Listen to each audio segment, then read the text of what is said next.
Hey there, Austin Van Kampen with Spartans Alliance here, and I want to introduce you to Deal Room Discussions. This is the venue where our members put their active deals on the table, and Bart looks at them, strategizes, advises, and gives inspiration when it comes to what it takes to make deals. And that's what this episode is about.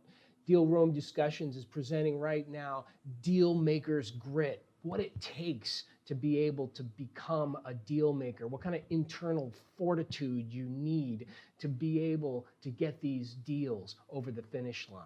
Listen in and hear Bart talk about deal maker's grit, and then subscribe because there's a lot more coming at you. All right. So the next one up, as we're closing out the year, thought it might be good just to talk about some of the things we've seen out from the battlefield over the course of 2019 and some of the issues that we've seen around deals and deal structures, and talk a bit about there's a concept I can only really think to refer to as grit as we go into these deals, and what it takes to be able to take down an opportunity like the ones we're talking about, and really reflect back as we all look back on 2019 as to what happened. And I think the reality is that we've all had individually and collectively successes and things that have not gone the way we would have wanted them to. And there's situations to where deals that we thought were dead, we were able to actually bring back to life, and deals we thought we'd be able to move forward with that didn't work out. And in some cases, even deals that did work out that ultimately we found, gosh, maybe we didn't want that after all because of a couple things that, may have come up after the fact or that we didn't know about. And thought it might be, and I heard Damien laugh. I know there's at least two other people that are probably at least smiling thinking about that because it's happened. And I think that's one of the things that we just need to recognize as we go down this path together, is that ultimately this is a very different pursuit in terms of whether you look at it as a career, whether you look at it as a one-time shot to ring the bell on a really big deal and get 7 figures in fast or faster than you ever would on any other approach. Whatever your goals are on that front, we have to recognize that this is very different than any other career the vast majority of the population can even relate to. I mean, there are just people in my life that I don't even try to really explain what I do, because they just kind of can't get it. They don't have, if you're like somebody that's a government worker and you come in at 8 and you leave at 4 every day, and you're like looking at your pension and that's your big vision for your life, there's not a whole lot that I can share that they could relate to. And I think we need to recognize that with what we're doing, not to say that we're not relatable to other people, but to say that this is very different than a day job. It's very different than logging hours, clocking in to where that you're guaranteed a certain payment over a certain period of time.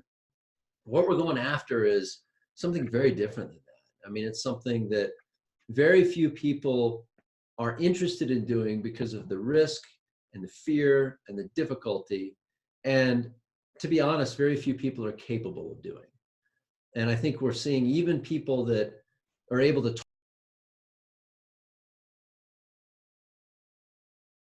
talk about deals all the time or discuss glory days of something they may have done before, even if they've pulled it off a couple times or once or whatever, it doesn't mean that they can replicate it consistently. And I think it's worth, as we start to look back on 2019, and each of us, as we're closing out the year, is thinking, okay, what worked, what didn't work? Are there things I'd like to do differently, or maybe why didn't that work?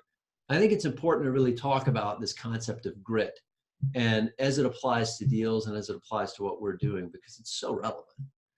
And that leads to really some data, some statistics. If you look at, and I know many of us have, if you look at success data or stats on entrepreneurs or high-level executives, multimillionaires, people that have really made it big out there, with whatever your vision of financial success is, or life success, or relationship success, whatever the category, there's this common theme that comes back over and over again. of perseverance and persistence. And you'll see this in books, podcasts, audio guides, websites, radio ads, whatever, where people get interviewed that are very successful. I'm like, well, what do you think really separated you from everybody else? And it's fascinating listening to those. I love getting that type of feedback and listening to it, because it's a good reminder of where we want to really root ourselves and the things that we want to make sure are important as part of how we interact with these deals that are out there, with ourselves. And when I say ourselves, not just somebody outside of yourself. I mean yourself, like how you interact with your own voice in your head and your own feelings that you're going through as we're struggling to get some of these deals over the finish line and dealing with all the challenges that go with it.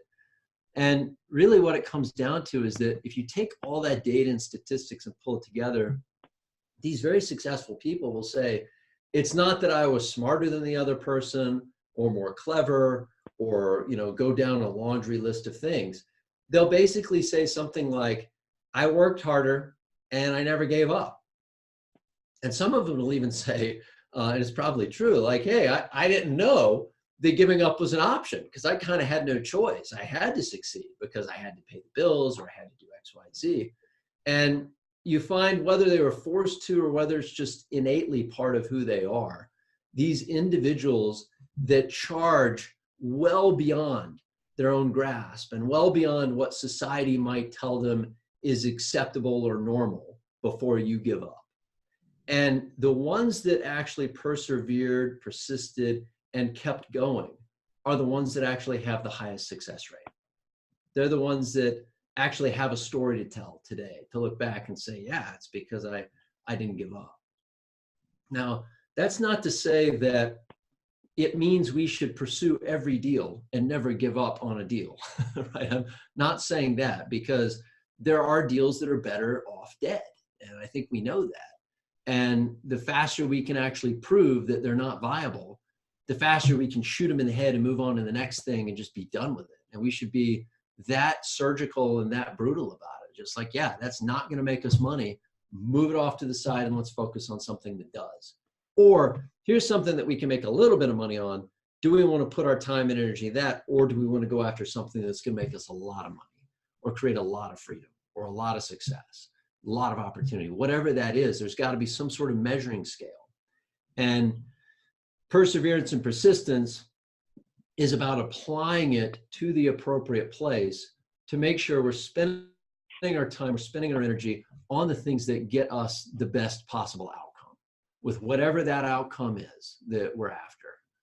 So it's applying all that in the right area, but really not giving up, not finding ourselves in a spot to where we get down on ourselves, we beat ourselves up over something that didn't work out, we spend our time reflecting back on all the things that went wrong and not focusing on all the things we did right.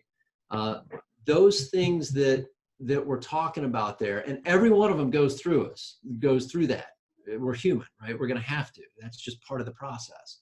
But the difference between people that are successful in this and those that aren't, the people that are successful don't stay there very long. They process it, they learn from it, and they move the hell on.